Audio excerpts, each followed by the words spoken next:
بسم اللہ الرحمن الرحیم نحمدہ ونستعینہ ونستغفرہ ونؤمن بہ ونتوکل علیہ۔ میرے محترم بھائیوں، دوستوں اور بزرگوں اور میری اسلام بہنوں، جس کے پاس اولاد کا تحفہ نہ ہو اس کے لیے اللہ تعالیٰ کے پیارے نام الواحد کے ذکر سے اولاد نصیب ہوگی۔ یہ شخص کی اولاد نہ ہو،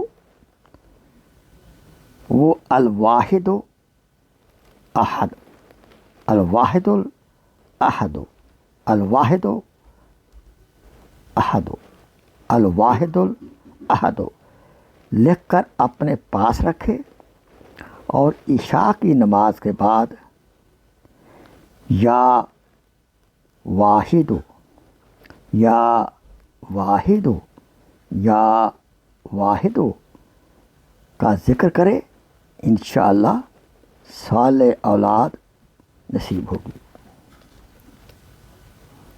اللہ تعالیٰ سے دعا ہے جن کے پاس اولاد ہے ان کو نیک اور صالح بنائے، آمین۔ Please share this video as a صدقہ جاریہ۔ جزاک اللہ خیر۔